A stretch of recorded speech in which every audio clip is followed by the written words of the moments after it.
Hello, how's it going? I'm Jimmy Balito, and I'm a singer-songwriter from Brighton.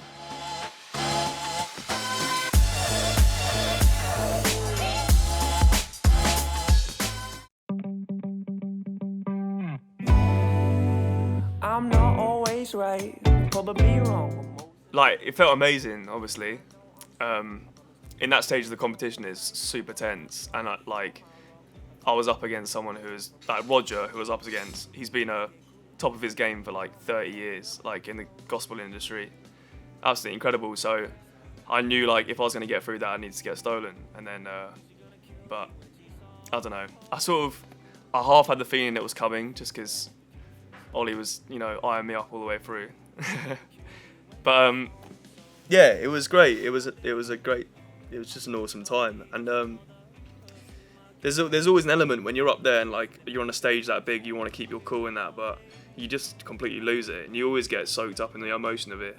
And I just let myself go there anyway, and I think that everyone reacts like better to that when you can just like go mad on the stage. That's what it's all about, isn't it? Yeah, made you feel like.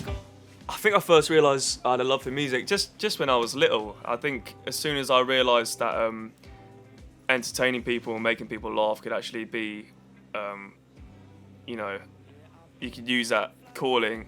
You can use that as a calling in your life, and like that could be like some sort of vocation, just like entertaining people. Because all I used to do was just muck around and try and make people laugh and like just impress them. And I think as soon as I found out, it was the first thing in my life where I was like substantially better than a lot of people at, like when I was a kid. And I never ever had that, like sport, nah, or academics, no. But for some reason, like I just love singing and I was really good at it. So I was like, that's my thing. She gonna kill me when she's. So, I still struggle to this day, and I think it's important, like, of all young artists coming through, is like, identity is from like the outside in. So when you're thinking about your style of music, like, you don't have to dedicate so early. Like, it's good for productiveness, and it's good for getting stuff done, but just always be open. I mean, like, when I was a kid, my dad was really influential on what music I listened to, and I'm the youngest of 7 kids, and they were all listening to all their sorts of things, from punk and rock to the Spice Girls to classical stuff. And so I was a sponge when I was a kid, and I think that's what's shaped me so well as a musician now in terms of my writing, is because I had all these different influences. And when I was a kid, from the age of 9 until 13, I was a cathedral chorister, so everything I was doing was all classical music, and I learned like the proper details of like fine singing and musicianship there. And then I brought it into like my songwriting when I was older, and when I was 16, then I started learning instruments. And yeah, it's just important to obviously you can know what your sound is, but just don't throw yourself into something so much where you can't like absorb. I don't know. It's hard to say. Like, I still get choked up about it now. Like, I don't know how I really got through that. But I talked loads to Ollie and Anne-Marie on the show about like how I'm going to get through it and harness the emotion. And I think it was just down to me in the end. It's sort of like being in love. Like, everyone's going to tell you different advice, but you're just going to go with your heart at the end of the day. But I think it's just really important that you need to, that professional side of you needs to come through, and it needs to be like, you got a job here, and that's to sing the song as beautifully as you can. So soak yourself up in the emotion, but then when you come to sing, you just got to let it go. So I took a big change in my like influences as a kid. So I went from classical, and then when I was about 15 or 16, I was like, I want to create, and I want to start like learning instruments. And I was really into like this deep South soul movement. And I got really, really into Stevie Wonder. I got really into Billy Joel and Elton John, all these big, amazing songwriters.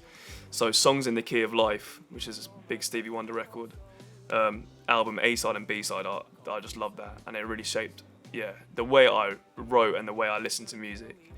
And then also the first ever band I saw was The Darkness, a UK glam rock band. And Justin Hawkins is one of my like biggest vocal inspirations, just singing mad high. And so their first album, Permission to Land, that's like one of my biggest influences, yeah.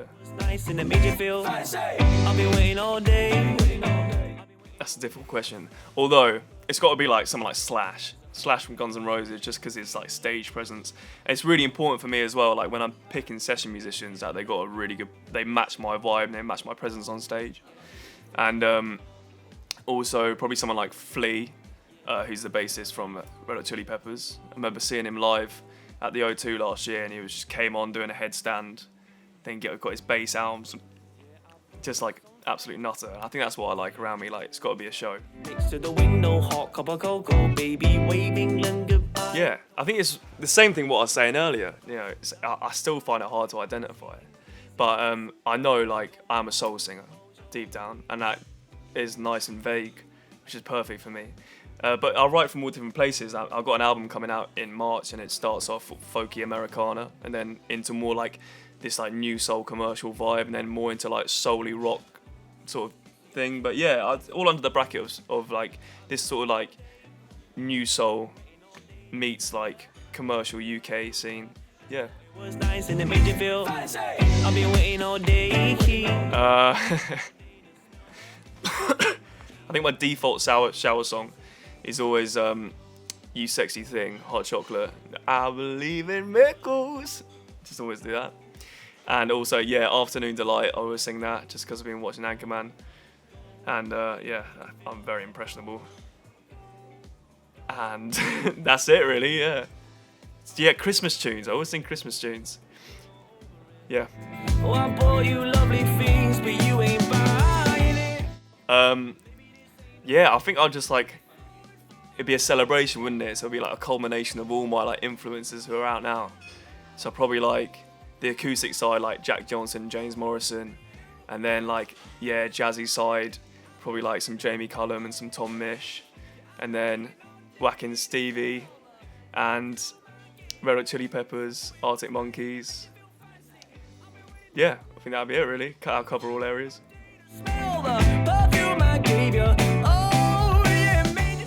I've just started drinking coffee, and now coffee is an essential. So coffee. Also, one tip for like vocalists of how to like warm up your voice and get that resonance when it's early in the morning is to use a straw, like a little paper straw. Just blow through it and blow through all your songs like on the straw. So coffee, straws, and yeah, just always have a plan. Like make sure you have a set plan when you go into the studio. One, you'll make your money's worth, and two, everything will sound like 10 times better. So.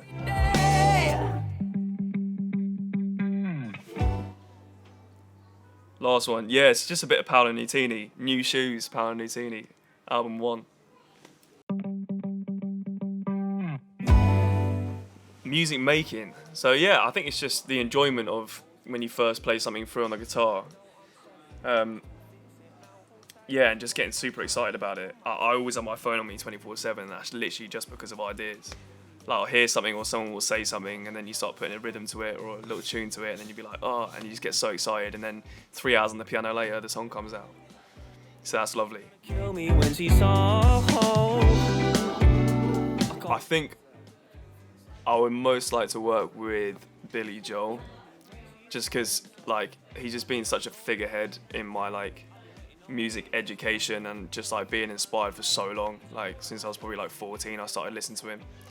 And yeah, I think he wrote his Piano Man album when he was like 15 or something, which is ridiculous. So I think I just want to sit down and just watch him play and just speak to him a little bit. Also, Randy Newman, who's incredible. Like he wrote obviously all the Toy Story soundtrack. And yeah, I just love to sit down and have a conversation with these guys. yeah, made you feel like I think I particularly like get attracted to big artists who like come through adversity. So like I think I'd say Stevie Wonder, just because obviously overcoming disability, not being from like a place where there's like any opportunity, and yeah, I just think he just resonates with like a lot of people, and his music's timeless. So I'll probably say Stevie Wonder. I didn't book that. Yeah, so it's changed now because I used to just sing. So it used to just be like by ear. I would hear something, then write something down, sing it back. But it didn't have like a lot of relevance to me, and I struggled with songwriting. And then it was only really when I started playing instruments. So I started on the ukulele, then the guitar, and then now on the piano. And then I think more is from like a playing point of view now. So I'll go on the piano and sit there and write something, and then the top line will come to me, and then the lyrics after. But never lyrics first. For some reason, I really struggle with it. Poems cringe me out. I hate it. So I need to have music and then lyrics, and then yeah, that's it really.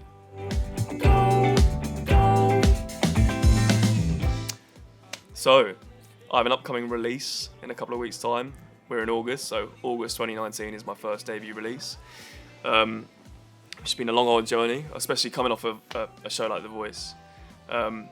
There's so many obstacles in your way, and it makes it extremely difficult for you to just go off and like start working. So you have to bury yourself away in the studio for like 3 months and get everything ready. So it's a lot of pressure when that first thing comes out, but I'm really looking forward to it, and I'm so excited. I've got some excellent musicians on there. So I have a release, and then hopefully UK tour in October. So we're just getting the venue sorted for that. And then next year, March, April time will be the album. So music obviously is the ultimate communication tool. I think it's definitely helped me create a lot of friendships and just maintain a lot of relationships with people. I think the first time I stepped out of school and went to music college, I think I never made so many friends in my life just from being like, yo, what do you do? Like, oh, you play this, do you want to have a jam? And then just your interests just match up straight away. I think there's two great things like of working out people in life, and you know, it's the way they play and their music and their creativity, and then also their sense of humour. So two things for me, you know, yeah, music's a great tool. And also, you know, my dad passed away not recently, and all the times I spent with him have all sort of been to do with music. Every time I hear songs that remind me of him, like we're back together again.